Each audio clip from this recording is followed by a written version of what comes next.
Assalamualaikum warahmatullahi wabarakatuh. Kembali lagi di channel Berita Mistis. Untuk kisah kali ini ada sebuah cerita dari tulisannya Endah Tari. Sebuah kisah yang berjudul Pengantin Bebegik Sawah. Sebelum kita lanjut ke ceritanya, tekan dulu tombol like video ini dan jangan lupa tekan juga tombol subscribe channel ini. Nyalakan juga lonceng notifikasinya agar tidak ketinggalan cerita-cerita lainnya. Dan seperti apa untuk kisah kali ini? Langsung saja kita masuk ke ceritanya.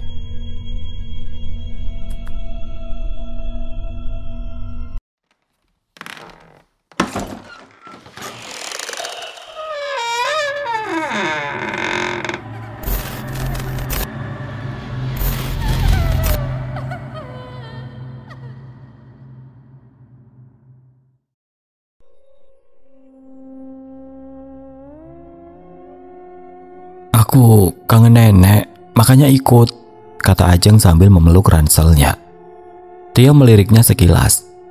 Tapi Karangparia beda, Jeng, apalagi malam Jumat. Mobil tua itu berderak menembus jalan tanah, pepohonan tinggi di kiri kanan seperti menunduk. Saat roda masuk halaman rumah panggung yang sudah tua, suara ayam berkokok terdengar ganjil, seperti tergesa. Nenek Sumira sudah berdiri di depan pintu, rambutnya disanggul. Kain batik lusuh menempel di badan kurusnya, tatapan matanya tajam, tapi bibirnya tersenyum saat melihat Tio. "Kamu sehat, Tio?" Tio mencium tangan neneknya. "Sehat, Nek." Namun begitu melihat Ajeng turun dari mobil, wajah nenek berubah. Bibirnya mengatup, matanya menyipit. "Ngapain bawa anak perempuan? Pulang malam Jumat begini, Tio?" Tio mengerutkan dahi. "Ajeng maksa ikut, Nek, katanya kangen nenek juga." Nenek mendengus. "Maknya juga, masa iya nggak tahu aturan? Udah tahu malam Jumat di Karangparia itu pantang bawa anak gadis." Ajeng menunduk, tangannya meremas ujung bajunya. Tidak ada sambutan, tidak ada pelukan, hanya tatapan dingin. Senja cepat tenggelam, malam menelan desa, angin merayap lewat sela dinding bambu, menimbulkan suara lirih seperti bisikan. Ajeng duduk kaku di tikar makan, sendoknya hanya mengaduk nasi dingin. "Makan yang banyak, Tio, besok ikut ke kebun ya," kata nenek sambil tersenyum pada cucu laki-lakinya. Tidak satupun kata ditunjukkan pada Ajeng. Ajeng menatap nenek sebentar, lalu meletakkan sendok. "Nek, Ajeng ke kamar dulu ya." Nenek tidak menoleh, hanya menggeser piring Tio, seakan tidak mendengar. Ajeng menunduk dan berdiri pelan menuju kamar. Setelah pintu kamar tertutup, nenek akhirnya menoleh ke arah pintu. "Nenek khawatir sama kamu, Nduk," batin nenek berkata. Ada raut sedih tergambar di wajah tuanya, sekejap lalu hilang ketika Tio bertanya sesuatu. "Nek, sebenarnya ada apa dengan desa ini sampai Ajeng tidak boleh datang ke sini lagi? Padahal ketika Ajeng kecil, nenek selalu bilang, Ajeng juga diajak, nenek kangen," tanya Tio penasaran. Nenek tidak menjawab, hanya menatap Tio sesaat, lalu bangkit membereskan piring bekas makan. Sementara di luar mendadak angin berembus tidak biasa, membuat pintu belakang berderit, seolah ada yang mendorong dari luar. Di pematang sawah, bulan separuh menggantung redup. Suara kodok bersautan, seakan memantul dari setiap sudut gelap. Ajeng melangkah hati-hati, sendal jepitnya menyentuh tanah lembab, dingin merayap ke telapak kakinya. Ia berdiri menghadap hamparan sawah yang berkilau pucat oleh cahaya bulan. "Aku ada, tapi dianggap nggak ada. Padahal jauh-jauh ke sini karena kangen sama nenek." Kerutunya pelan, bibirnya cemberut, matanya sedikit berkaca. Angin malam berdesir menggoyangkan jerami pada bebegik di tengah sawah. Tiba-tiba kepalanya berputar perlahan, menatap Ajeng dengan mata kosong dari gumpalan kain karung. "Apa itu? Kok bisa bergerak?" Ajeng melangkah mundur, nafasnya tercekat. Ia mengucek-ngucek matanya, menajamkan penglihatannya. "Ya Tuhan." Tangan kiri boneka sawah itu bergerak turun lalu melambai ke arahnya. Satu langkah, dua langkah, jeraminya geser sendiri. Suara gesekan seperti ranting diseret. Ajeng tidak bisa bergerak, kakinya berat, lehernya kaku. Jantungnya berdebar tidak karuan, udara seolah membeku. Lalu, lolongan anjing terdengar dari kejauhan. Ajeng tersadar. Ia berbalik dan lari sekencangnya ke arah rumah. Pintu dapur dibanting terbuka. Tio menjatuhkan piring ke lantai. "Ajeng, kenapa?" Ajeng terengah-engah, matanya besar, wajahnya pucat, bibirnya gemetar. aku ngeliat itu bebegiknya jalan. Nenek berdiri di depan pintu menatap lekat. Tidak berkata sepatah kata, ia menutup jendela dengan cepat, lalu mengambil ikatan daun kelor dari gantungan dinding dan menggantungnya di ambang pintu. Tio menatap nenek. Nek, sebenarnya kenapa sih? Kenapa takut banget? Nenek tidak langsung menjawab, ia duduk mengusap tangan yang gemetar. Dulu ada anak gadis dari kota. Pada malam Jumat keluar, maksudnya mau nikmatin suasana desa malam hari. Tapi nenek terdiam lalu menghela nafas. Tio diam menunggu. Besok paginya cuma bajunya yang ketemu di sawah di dekat bebegik itu. Cuma bajunya? Orangnya kemana, Nek? Dibawa bebegik itu ke dunianya. Ajeng terdiam di sudut ruangan. Ia mendengarnya tapi tidak tahu harus berkata apa. Nenek melirik ke arahnya, suaranya pelan. Bukan karena nenek benci, justru karena nenek sayang. Di desa ini malam Jumat bukan malam biasa. Bebegik itu mencari anak gadis untuk jadi pengantinnya. Malam makin larut, Tio masih terjaga. Duduk di dekat jendela, angin dingin menyusup lewat celah-celah dinding. Lampu minyak berkelip-kelip, membuat bayangan menari di dinding. Tio menatap keluar, mengerjap. Tio berbisik, apa itu? Di bawah pohon jambu, sesosok tinggi berdiri, diam. Bayangannya lebih tinggi dari manusia biasa, tidak bergerak, seolah terpaku di sana. Orang, bukan, terlalu tinggi. Sosok itu tidak bergeming, tapi Tio merasa tatapannya menembus kaca jendela, langsung ke arahnya. Nafas Tio tercekat. Tio panik. Jangan lihat ke sini, jangan lihat ke sini. Ia buru-buru menarik tirai, mundur sambil menekan dadanya yang berdegup kencang. Cuma bayangan pohon, mungkin. Di kamar sebelah Ajeng bergumam dalam tidurnya. Gelisah, Ajeng mengigau. Siapa? Siapa di sana? Dalam mimpinya ia berdiri di tengah sawah. Kabut pekat menyelimuti sekitar. Tidak ada suara, tidak ada angin. Dari belakang sesuatu memeluknya, kasar, gatal, seperti jerami kering. Ajeng ketakutan. Lepas, siapa kau? Tubuhnya terkunci, tidak bisa bergerak. Tenggorokannya kaku, lalu suara berat dan dingin membisik tepat di telinganya. Kau sudah kupilih. Ajeng terbangun mendadak, matanya terbuka lebar, nafas terengah-engah. Ajeng gemetar. Tio, ada yang aneh. Dari luar kamar terdengar suara papan lantai berderit pelan. Ajeng terbangun dengan tubuh basah keringat, nafasnya memburu, matanya liar menatap langit-langit kamar yang gelap. Ia memegangi tengkuknya, masih terasa seperti ada sesuatu yang memegang lehernya barusan. Cuma mimpi, gumamnya lirih, tapi jantungnya tetap berdetak kencang. Ajeng melirik jam di dinding, pukul 2.17. Angin di luar bersiulan, gorden dari kain tipis bergoyang lembut, tertiup angin dari jendela kecil yang lupa ditutup rapat. Ia bangkit, melangkah pelan ke jendela. Saat ia menarik tirai, sret, ada sesuatu melintas di ujung matanya. Ajeng menahan nafas. Di bawah pohon jambu, sosok tinggi kembali berdiri. Kali ini lebih dekat ke rumah. Tangan panjangnya tergantung, kepalanya miring ke kanan, tubuhnya bergoyang pelan seirama angin, seperti batang pisang kering ditiup. Ajeng menjerit dan mundur cepat. Tio langsung bangun dari kamar sebelah. Ajeng, kenapa? Ajeng hanya menunjuk ke jendela. Itu ada bebegik. Tio buru-buru membuka jendela, tapi tidak ada apa-apa. Pohon jambu bergoyang gelap, hening. Kayaknya kamu masih ke bawah mimpi. Ajeng menggeleng kuat. Enggak kak, aku lihat bebegik beneran. Dia tadi juga masuk mimpiku, serem banget. Tio menarik nafas. Udah, kamu tidur lagi. Aku temenin di sini. Tio duduk di lantai dekat ranjang Ajeng, bersandar pada dinding. Ajeng kembali menarik selimut, tapi matanya tetap terbuka. Dari luar suara langkah pelan terdengar di atas papan lantai teras. Krak, krak. Mereka berdua saling pandang. Tio berdiri melangkah ke ruang tengah. Nenek Sumira juga sudah bangun, berdiri kaku sambil membawa lampu minyak. Nek, ada yang di luar. Nenek mengangguk pelan. Dia muter-muter rumah. Gak usah dibuka, nanti juga pergi. Siapa, Nek? Nenek tidak langsung menjawab. Terdiam sejenak, tergambar jelas Nenek Sumira tegang. Bukan siapa, tapi apa? Lampu minyak di tangannya bergetar halus. Kalau makhluk itu masih berdiri di sawah, kita aman. Tapi kalau udah muter-muter rumah. Tio menelan ludah. Jadi itu makhluk apa, Nek? Nenek memejamkan mata. Dulu ada keluarga yang ngotot tinggal seminggu di sini sama anak gadisnya. Malam kedua, bebegik itu ninggalin jejak. Malam ketiga si gadis hilang. Gak ada yang pernah nemu tubuhnya. Ajeng mendengarkan dari balik pintu. Tubuhnya menggigil. Ia merapatkan selimut, tapi jendela itu seperti sedang menatapnya. Ketukan tiba-tiba terdengar dari arah belakang rumah 3 kali, pelan berirama. Tuk, tuk, tuk. Nenek langsung mematikan lampu minyak.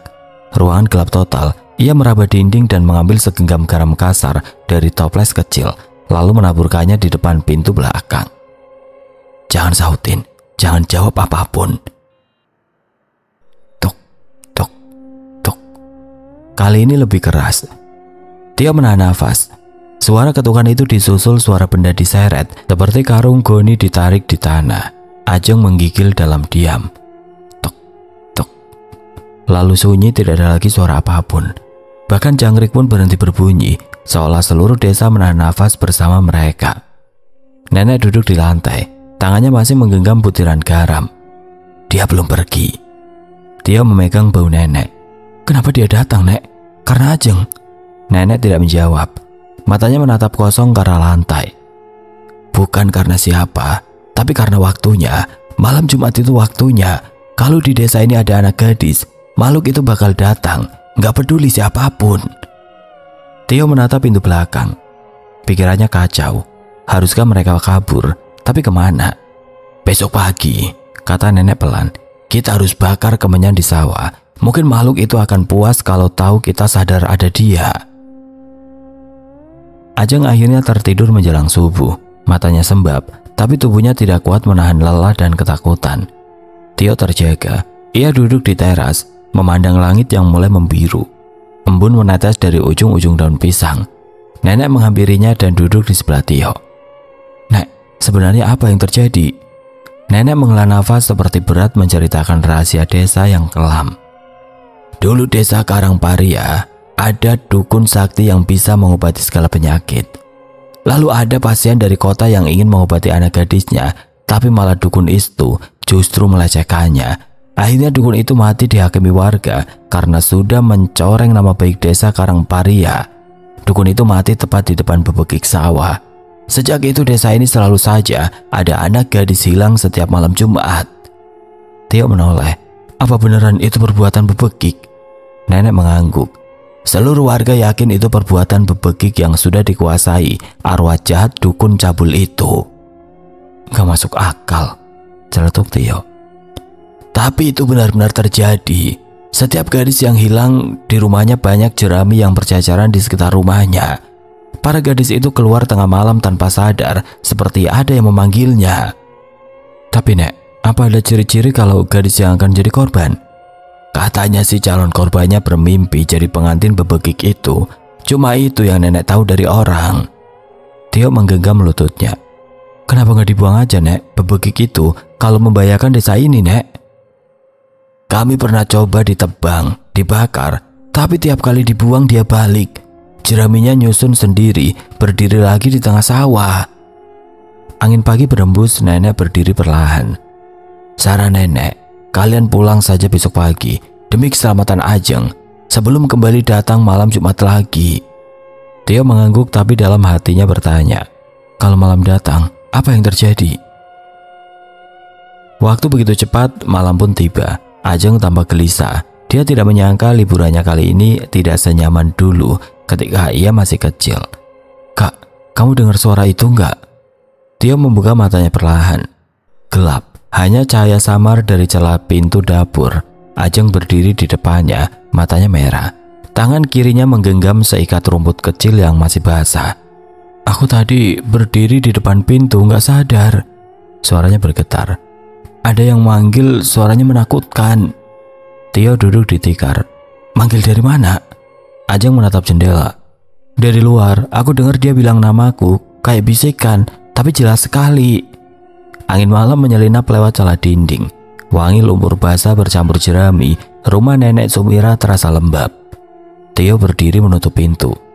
Mungkin cuma perasaanmu saja, kamu terbawa sama cerita nenek. Ajeng menggeleng. Aku jalan sendiri, Kak. Aku buka slot pintu sendiri. Kalau kamu nggak lihat aku mungkin udah keluar.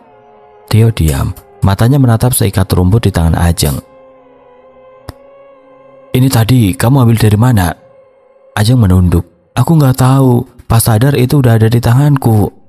Suara pintu kamar terbuka. Nenek Sumira berdiri dengan lampu minyak di tangan. Keriput di wajahnya tampak lebih dalam dari biasanya.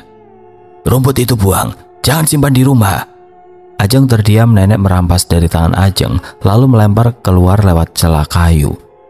Kalau dia sampai ngasih tanda, berarti dia sudah memilih. Tio menatap nenek. Siapa, Nek? Nenek tidak menjawab. Ia menunduk lalu masuk kembali ke kamarnya. Malam berikutnya Karangparia makin sepi. Begitu azan maghrib selesai, tidak ada orang di luar. Lampu-lampu rumah padam kecuali cahaya lemah dari balik tirai. Di rumah nenek angin menyusup membawa bau anyir jerami busuk. Genteng rumah mengeluarkan suara aneh seperti diinjak sesuatu. Jerami jatuh dari sela atap menimpa lantai dekat dapur. Ajeng memekik. Tio berdiri memegang sapu. Kayak ada yang jalan di atas. Nenek duduk di ruang tengah sambil menggenggam garam kasar di tangannya. Di bawah lampu temaram, ia berbisik pelan, membaca ayat-ayat yang terdengar patah-patah. Tio menutup jendela. Nek, sepertinya makhluk itu di atas. Nenek menjawab tanpa menoleh. Memang gak biasa. Biasanya dia muncul hanya malam Jumat, tapi dia sudah muncul lagi.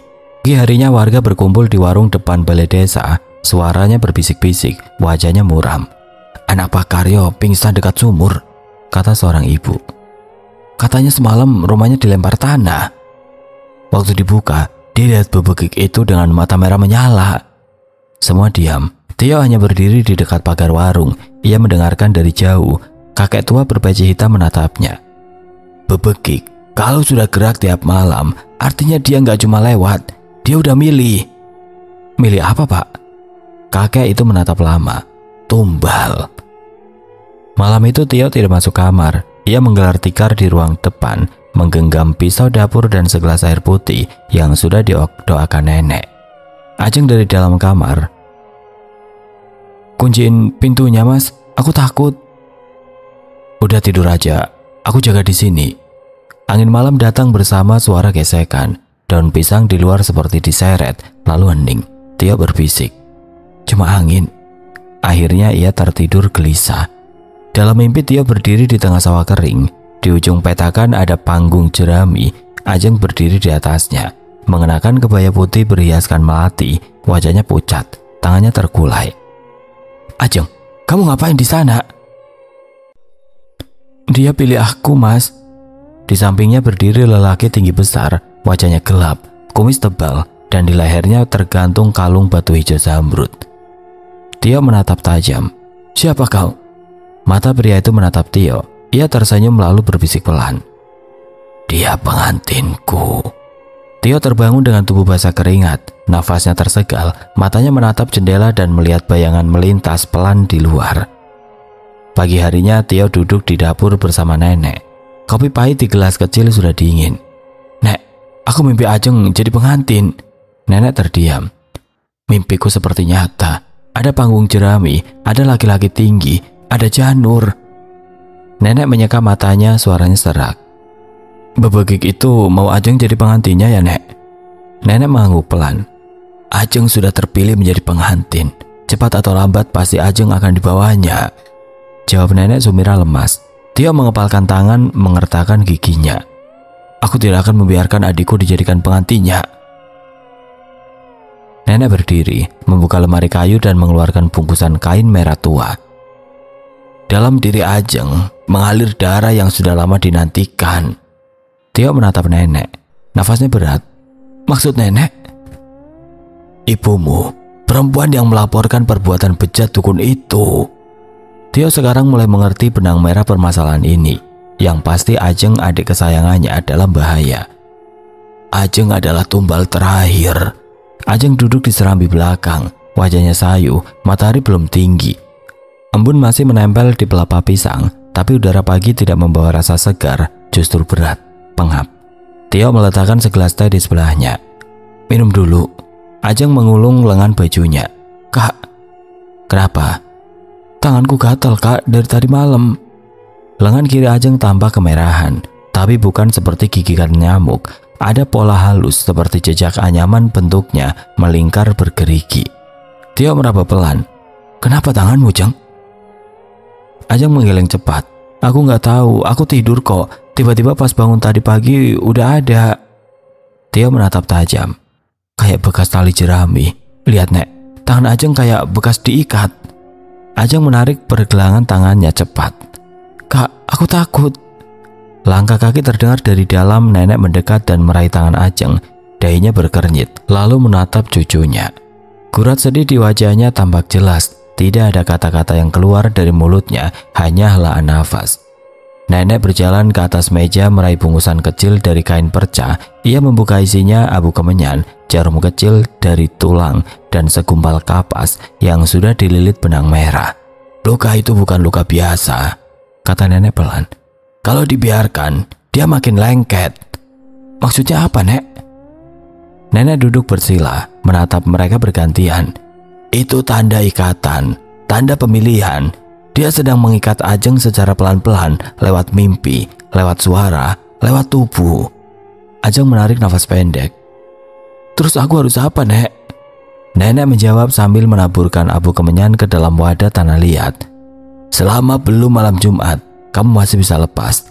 Tapi kalau malam Jumat datang, dia sudah melamar lewat mimpi 3 kali. Sudah 2, nenek mengangguk pelan. Berarti tinggal 1 malam lagi. Hari itu mereka tidak kemana-mana. Rumah terkunci, tirai ditutup rapat, tidak ada tamu, tidak ada suara dari luar. Warga desa hanya lewat cepat kalau melintasi depan rumah nenek tanpa menoleh. Sore menjelang maghrib, Ajeng duduk di dekat dapur, menatap api yang perlahan mengecil di tungku. Tio datang membawa tumpukan daun kelor. Kita gantung ini di tiap jendela, kata nenek, biar dia nggak bisa masuk. Ajeng menatap pintu. Kak, kalau misalnya aku nggak kuat, kalau malam ini aku jalan lagi tanpa sadar, aku akan jagain. Aku akan kunci semua pintu. Aku akan duduk di depan kamar sampai pagi. Ajeng mengangguk, matanya tetap gelisah.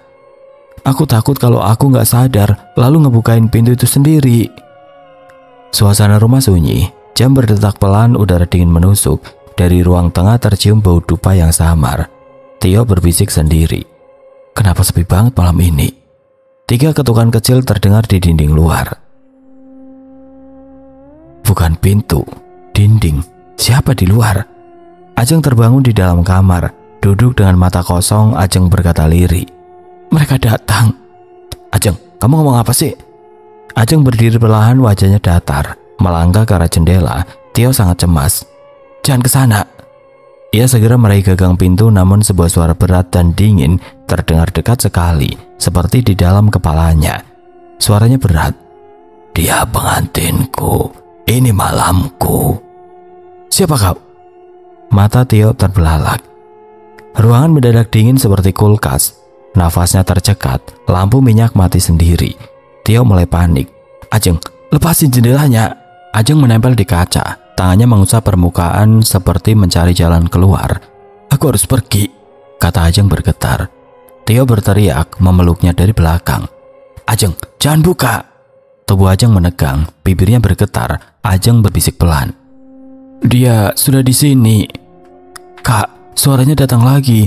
Dia bilang malam ini waktunya, kata Ajeng dengan tubuh gemetar. Nenek Sumira muncul di ambang pintu, wajahnya pucat, matanya sayu tapi tajam, seperti menyimpan sesuatu yang berat. Di tangannya tergenggam bandul batu kecil yang memantulkan cahaya samar. Suara nenek serak, hampir berbisik.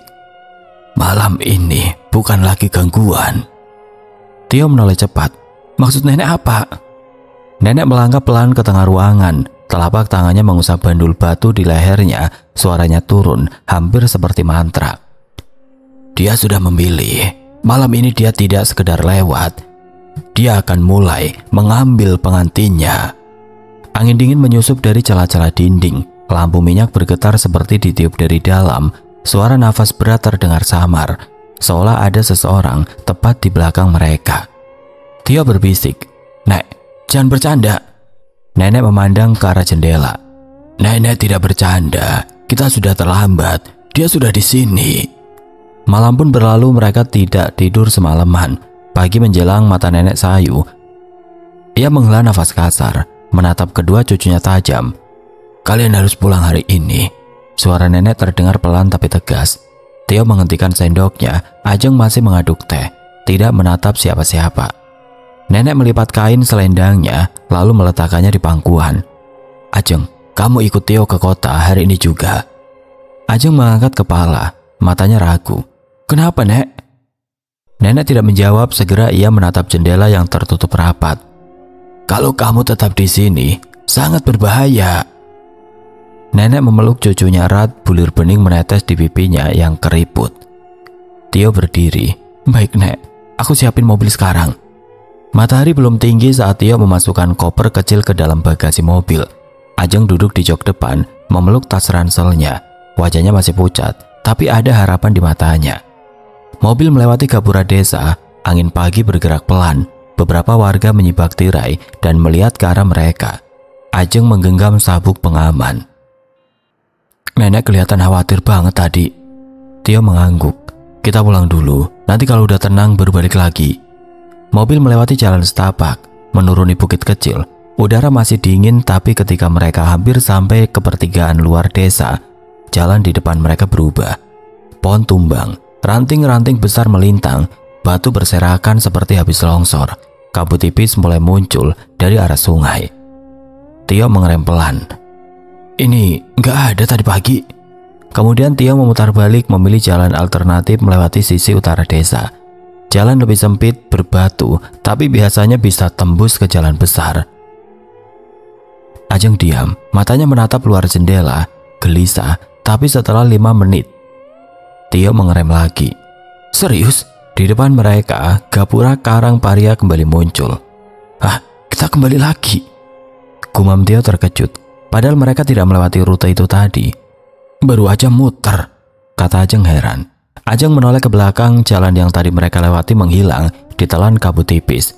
Tio menyalakan ponsel, membuka peta, tapi layar hanya memunculkan ikon lingkaran berputar. Sinyalnya mati. Tio mencoba 3 jalan berbeda, setelah itu semua berakhir sama. Mobil mereka kembali ke gapura Karangparia, bahkan mendapati jalan buntu dipenuhi semak belukar dan batu-batu besar. Ajeng panik, ia mulai menangis pelan. Kita dari tadi cuma muter-muter terus, Kak. Tio meremas setir, keringat dingin mulai turun dari pelipisnya. Desa ini nutup semua jalan keluar. Mobil akhirnya berhenti di depan balai desa. Tidak ada satu orang pun di sana, hening, kursi-kursi kayu kosong. Tio membuka pintu dan turun, menendang kerikil dengan kesal. Apa yang sebenarnya terjadi di sini sih? Ajeng turun perlahan, angin berembus. Ada bau jerami, samar. Dia nggak izinin kita pergi, kata Ajeng pelan. Tio menoleh cepat. Jangan ngomong gitu. Tapi emang gitu yang aku rasa. Tio menunduk dan berkata pelan. Tadi malam dia bilang, pengantinku tidak akan menjauh. Waktu aku mimpi, dia bilang lagi, jiwamu milikku. Langit mendung, Tio menatap ke arah jalan keluar. Kabut perlahan naik dari arah jurang. Ia sadar mereka tidak sedang tersesat. Mereka sedang dikurung. Akhirnya Tio dan Ajeng kembali ke rumah nenek Sumira. Kalian kembali? Tidak ada jalan untuk keluar, Nek. Nenek memeluk Ajeng dan membelai lembut rambutnya yang panjang. Ajeng takut, Nek. Tiba-tiba seorang warga datang menghampiri. Nenek Sumira, ke balai desa sekarang. Suara Pak Bayan terdengar dari luar pagar. Nenek membuka pintu, wajahnya waspada. Ada apa? Musyawarah, jawab Bayan pendek. Tetua memanggil, ajak anak-anak juga. Tio dan Ajeng saling pandang. Tidak ada yang bicara, langkah mereka menuju balai desa terasa berat. Udara panas, tapi tidak berkeringat. Warga sudah banyak berkumpul, duduk bersila di atas tikar, wajah-wajahnya tegang. Tetua duduk di kursi tengah, berjubah abu-abu, rambutnya panjang, diikat kain coklat, matanya tajam, menatap Ajeng sejak mereka melangkah masuk.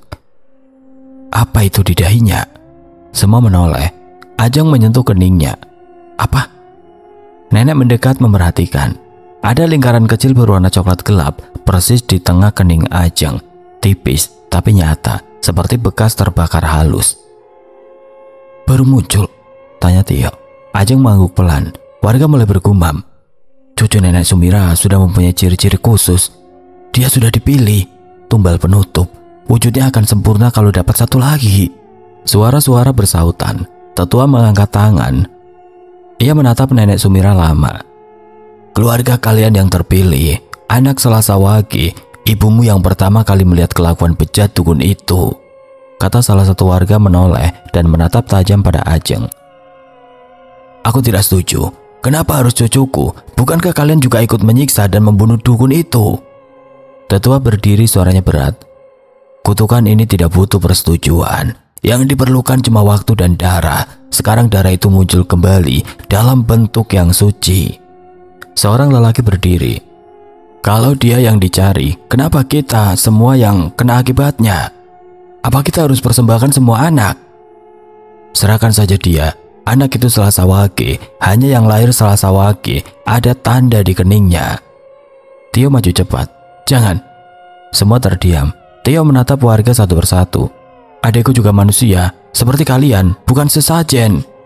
Dia datang cuma buat nengok nenek, bukan buat diseret." Tetua menatap Tio tajam. "Bukan urusan siapa yang datang duluan. Ini urusan siapa yang ditandai. Adikmu sudah ditandai." Ajeng berdiri perlahan, suaranya pelan. "Kalau aku pergi, dia tidak membiarkan aku pergi. Kalau aku tetap di sini, kalian juga terus diganggu." Musyawarah makin panas. Beberapa warga mulai menyalahkan nenek Sumira. "Cucunya membawa sial desa ini." "Iya benar, sudah lama bebegik itu tidak mencari tumbal karena arwahnya sudah dikunci sama Mbak Wira. Kami sudah mengungsikan gadis-gadis Karangparia. Tapi cucu Sumira datang membangkitkan bebegik itu." Nenek berdiri, suaranya gemetar. "Dia cucuku, keturunanku. Aku cuma mau dia dikenal kampung ibunya." Tetua mengangkat tangan lagi. "Dengar, semua ini berakar dari satu nama, Dukun Gondo." Ia menatap api kemenyan yang mengepul di sudut ruangan. "Dulu dia dihukum karena mencabuli perempuan muda yang jadi pasiennya. Tapi bukan cuma tubuh yang dihukum, bahkan jiwa juga dikunci. Ternyata gagal. Dia terlalu sakti. Arwahnya masuk pada bebegik sawah. Arwah Gondo menempel. Sejak itu, tiap tahun dia minta gadis untuk sempurna, untuk bebas sepenuhnya." Tio mengepalkan tangan. "Lalu kita harus apa? Diam saja nunggu anak perempuan kalian diseret tiap malam?" Tidak ada yang menjawab. Semua diam, wajah-wajah tertunduk. Malamnya Tio dan Ajeng duduk di serambi rumah. Angin malam tidak seperti biasa, tidak dingin tapi berat. Ajeng menatap langit. "Kalau kita pergi, jalan muter. Kalau kita tinggal, dia makin dekat." Tio mengangguk. "Berarti kita harus bikin dia datang ke kita, tapi bukan buat ambil kamu." Ajeng menatap Tio. "Kamu punya rencana?" "Bukan rencana bagus, tapi mungkin bisa kasih kita waktu." Ajeng duduk lebih dekat. "Apa?" "Kamu pura-pura nyerah. Kita biarin dia datang. Pas dia lengah, kita tusuk atau bakar atau apalah." Ajeng tertawa kecil. "Itu rencana gila." "Emang." Mereka terdiam. Angin malam berembus pelan. Nenek datang membawa kantung kain. "Aku simpan ini dari zaman Mbah dulu. Tanda-tanda pengusiran, garam tanah, daun waru merah, dan pisau dari paku rumah pertama desa." Tio membuka bungkusan itu pelan. Ajeng menatap pisau paku itu lama. "Kalau aku gagal," ia menarik napas dalam, "setidaknya aku tahu kita melawan." Waktu yang direncanakan telah tiba. "Waktunya sudah tiba, kita siap," ucap Pabayan. Warga hampir bersamaan. "Siap." Tio menatap barisan warga yang berdiri di pinggir pematang dengan obor di tangan. Wajah mereka kaku, dingin, tidak berani menatap Ajeng terlalu lama. Tio pelan ke Ajeng. "Begitu dia dekat, kamu tikam. Ingat, jangan ragu." Ajeng menelan ludah. "Iya, aku siap." Ajeng berdiri di tengah pematang. Kebaya putih lusuh menempel di tubuhnya. Kalung kecil berisi garam dan abu waru tergantung di dada. Pisau kecil dari paku tua ia genggam erat. Angin dingin berembus dari arah hutan, membawa bau jerami basah. Bulan naik di atas pucuk pohon jambu. Tanah di bawah kaki Ajeng bergetar pelan. Warga berbisik cemas, tanahnya goyang. Dia datang. Jangan ada yang maju dulu. Jerami di ujung sawah bergerak. Suara langkah kering terdengar pelan, berderak seperti ranting tua. Tio menegang. Ajeng, itu dia. Ajeng menggenggam pisau lebih erat. Aku lihat. Sosok itu muncul dari balik kabut. Tinggi, lebih tinggi dari manusia manapun. Tubuhnya jerami, tapi padat. Matanya merah menyala. Tangannya bergerak seperti menari, lalu merentang lebar. Ajeng berbisik. Ya Allah, ini dia. Jangan goyah Ajeng, ingat tikam dadanya. Bebekik mendekat 3 langkah, 2, 1. Tangannya meraih pinggang Ajeng, memeluk erat, seperti seorang suami menjemput pengantin. Tio berteriak, sekarang Ajeng, sekarang. Ajeng mengangkat tangan kanannya, pisau berkilat di bawah cahaya bulan dan menancapkannya tepat ke dada sosok itu. Bebekik melonglong. Tubuhnya terbakar seketika, api menjalar dari dada ke wajah, mata merahnya membesar, berasap. Ajeng mundur 1 langkah, nafasnya memburu. Tio berlari. Ajeng, mundur. Namun sebelum ia sampai, api padam. Bebekik berdiri kembali, utuh, tidak terluka. Ajeng menatap pisau di tangannya yang kini patah. Ajeng gemetar. Kak, gagal. Tio berteriak. Lari Ajeng, lari. Bebekik menunduk, lalu menatap Tio. Matanya memancarkan kemarahan, kemudian memeluk Ajeng kembali lebih kuat. Ajeng menjerit. Mas Tio. Tio menerjang menghantam sosok itu dari samping, namun tubuhnya terpental dan jatuh menghantam tanah. Tio batuk, berteriak. Lepasin dia, lepasin. Bebekik hanya menatap Tio sebentar, lalu memutar tubuh dan berjalan masuk ke kabut, membawa Ajeng menghilang. Warga panik. Astagfirullah, Ajeng dibawa. Tumbalnya diambil. Obor berjatuhan, langkah-langkah berlarian. Tetua desa jatuh duduk, tangannya gemetar, matanya kosong. Tetua parau. Kita gagal. Tio merangkak, matanya menatap kabut yang menutup pandangan. Ajeng, jangan pergi. Nenek Sumira baru tiba melihat Tio sendirian. Nenek memekik. Ajeng mana? Tio hanya menunduk, nenek memekik lagi dan langsung pingsan di tempat. Malam itu juga suara kentongan dibunyikan bertubi-tubi. Pabayan mengetuk rumah tua di kaki bukit. Pintu dibuka perlahan oleh seorang lelaki tua berpakaian hitam lusuh. Kami butuh bantuan, Mbak Wira. Lelaki itu tidak langsung menjawab. Ia hanya mengambil tongkat dan melangkah keluar, matanya keruh tapi tajam. Dia sudah sempurna. Belum sepenuhnya, jawab Pabayan. Gadis itu dibawa malam ini. Mbak Wira berdiri menghadap ke arah kabut. Ia bergumam. Kalian sudah terlalu lama diam. Pabayan menunduk. Kutukan ini sudah mengakar. Mbak Wira menoleh perlahan menatap Tio yang berdiri di belakang. Kau siapa? Tio, kakaknya Ajeng. Mbak Wira mendekat, matanya menyipit. Kau sedara dengan Tumbal? Tio mengangguk. Cucu Mbok Sumira, anak Rati. Mbak Wira melangkah mendekati Tio. Ia tersenyum kecil, suara parau keluar pelan. Bagus. Ia memutar tongkatnya. Hanya yang sedarah yang bisa memutuskan kutukan ini. Hari-hari berlalu sejak Ajeng hilang. Tio duduk di teras belakang rumah nenek, menatap langit mendung. Hatinya lebih gelap dari awan di atas kepala. Kenapa aku gak bisa jaga kamu, Jeng? Dari dalam rumah terdengar suara nenek Sumira menangis lirih. 2 hari ini ia jarang bicara, makan pun hanya karena dipaksa. Tio menggenggam bangku bambu. Nek, maafkan aku. Ia menutup mata dan mimpi lama kembali muncul, kali ini begitu jelas. Ajeng berdiri di atas tumpukan jerami. Pria tinggi berkumis memegang tangannya. Kalung batu hijau menggantung di leher pria itu, memantulkan cahaya bulan. Matanya menatap Tio dengan penuh kemenangan. Mata Tio terbelalak. Ia bangkit berdiri. Kalung itu bukan hiasan. Dia menggertakkan gigi. Itu sumber kekuatannya. Langkahnya gemetar tapi matanya menyala dengan tekad baru. Tio berlari tanpa alas kaki, menerjang jalan tanah. Menembus gang-gang sempit, ia sampai di rumah Mbak Wira. Mbak Wira sudah duduk di kursi kayu, seakan memang menunggu. Tio membuka pintu tanpa permisi. Apa Mbak Gondo pernah punya kalung, batu hijau, atau zamrud? Mbak Wira tidak langsung menjawab. Ia memejam sebentar lalu mengangguk perlahan. Kalung itu adalah jimatnya. Tio menelan ludah. Kalung itu masih ada? Masih. terkubur bersama tulangnya di bawah pohon randu. Tapi, biar aku yang ambil. Mbak Wira menatapnya dalam-dalam. Benda itu tidak bisa dihancurkan orang biasa, hanya Raja Keling yang bisa menghancurkannya. Raja Keling? Tanya Tio dan warga lainnya saling memandang. Mbak Wira berjalan mendekati Tio dan meraih tangan kanannya. Dia memperhatikan garis tangan Tio sambil berkata, "Kamu memiliki garis tangan Raja Keling. Kaulah orangnya, pemutus kutukan desa ini." Mbak Wira tersenyum lebar. Semua warga turut bahagia. "Berarti desa kita akan terbebas dari bebegik itu, Mbah." Mbak Wira mengangguk. Tio menatap lantai.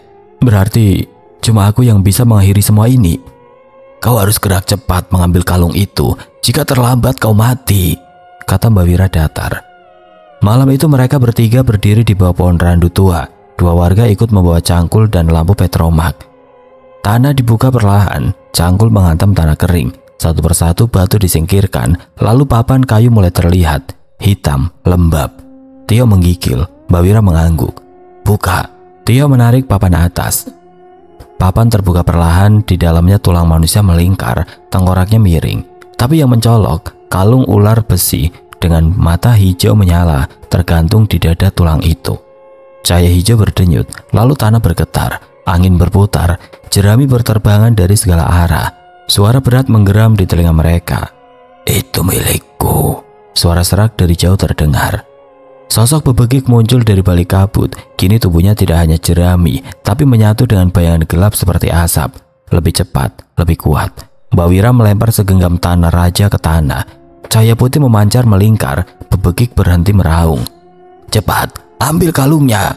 teriak Mbak Wira. Tio menerobos lingkaran asap, meraih kalung, tapi rantainya panas. Tangannya nyaris terbakar. "Ke batu ini!"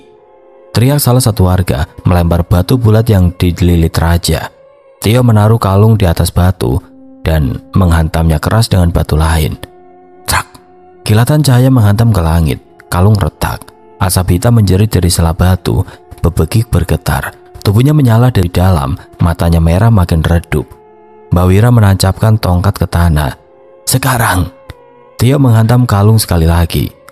Ledakan kecil terjadi, asap hitam meletup dari dalam peti. Tulang gondo hangus.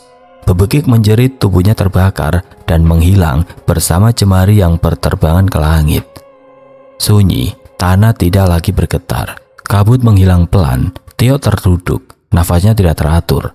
Lalu, duk, segumpal jerami jatuh dari atas, menghantam tanah. Dari tengah jerami itu terdengar suara khas Ajeng. "Aduh, pantatku!" Tio menoleh cepat. Ajeng terduduk, wajahnya bingung, pucat, tapi hidup. "Ajeng!" Tio memeluk adiknya erat. Nafasnya masih tercekat, tapi kini lega. Ajeng memeluk balik. "Aku nggak tahu apa yang terjadi. Tadi aku ada di tempat gelap terus kebakar semua." Tio hanya tertawa sambil menangis. Mbak Wira berdiri sambil tersenyum menatap mereka berdua. "Akhirnya, kutukan desa ini sudah berakhir," bisik Mbak Wira. Pagi harinya suara ayam terdengar lagi. Bebegik tidak muncul, sawah kembali ditanami. Warga membuka pintu mereka tanpa rasa takut. Rumah nenek Sumira kini tidak lagi berbau jerami. Tio dan Ajeng duduk di tangga depan, menikmati matahari pagi terasa hangat. Nenek Sumira tersenyum lebar melihat kedua cucunya bercanda.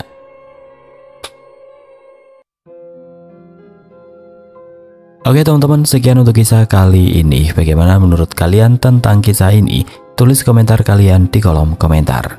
Dan buat teman-teman yang baru bergabung, jangan lupa untuk like, komen, share, serta subscribe channel ini. Dan jangan lupa nyalakan juga lonceng notifikasinya agar tidak ketinggalan cerita-cerita lainnya.